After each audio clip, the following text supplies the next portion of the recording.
welcome to my YouTube channel. මේ මගේ පළවෙනි වීඩියෝ එක.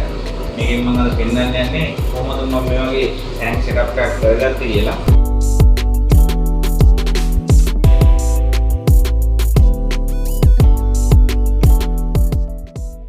5යි 2යි 2 මේක එතකොට සම්ප් එක අරන් තියෙන්නේ මම උඩට අප සම්ප් එකක් විදිහට. එතකොට ඒකේ මෝටර් එක මෙතන දාලා තියෙනවා. ඒකෙන් වතුර උඩට ඇදලා අරන් ඇවිල්ලා මෙතනින් වතුර එනවා සම්ප් එකට. ඊට පස්සේ පළවෙනි කොටසේ මම දාලා තියෙන්නේ ස්පොන්ජ් layer 4ක් විතර. ඒකෙන් ෆිල්ටර් වෙලා ඊට පස්සේ මේ පැත්තට එනවා.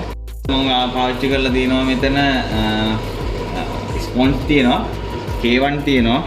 එතකොට සෙරමික් රින්ග්ස් තියෙනවා. එතකොට සෙරමික් බාර් තියෙනවා.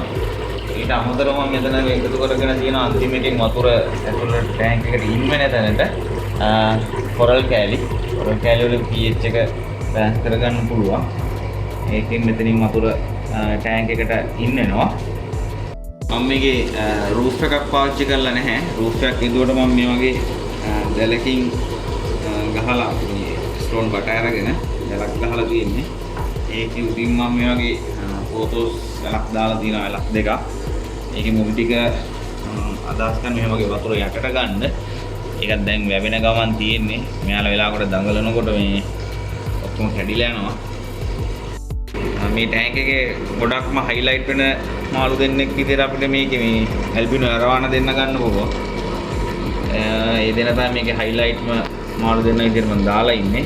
මේකත් හරි කලාතුරකින් හම්බුන එකක්. මොකද සාමාන්‍යයෙන් ඇල්බිනෝ අරවලා දෙන්නෙක් මේ විදිහට සාමාන්‍ය අඩි 5යි 2ක ටැංකිය එක කමියුනිට් කරන්න අමාරුයි. මම දන්න විදිහට. ඉතින් මේකේ මේ දෙන්න ගොඩක් සාර්ථකව සෙට් වෙලා ඉන්නවා. මේ ඉන්නේ රෙඩ් වෙල්වෙට් ඔස්කා පෙයාර එකක් ඉන්නවා. මේ දෙන්න දැන් ගෙනල්ලා මාස 6ක් විතර. තාම හරියටම කලර්ස් නැහැ. ඒකට මේ වයසට මේ සයිස් එකට කලර්ස් තියෙනවා මේ දෙන්නගේ. මේ දෙන්නයි තව ඉන්නවා ඇල්බිනෝ රෙඩ් පැච් ඔස්කා පෙයාර එකක්. මේ දෙන්න මේ 4 දෙනා තමයි ඔස්කා පෙයාර 4. මේ ඉන්නේ පියෝ ඔරිනෝකෝ ටිකුබ් බාස් කෙනෙක්. මෙයා අඟල් 7ක් විතර ඉන්නවා මම හිතන්නේ.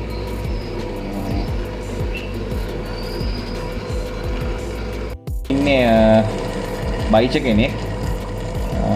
එතකොට මෙයාත් අඟල් 6ක් විතර සයිස් වෙන බයිච කෙනෙක්.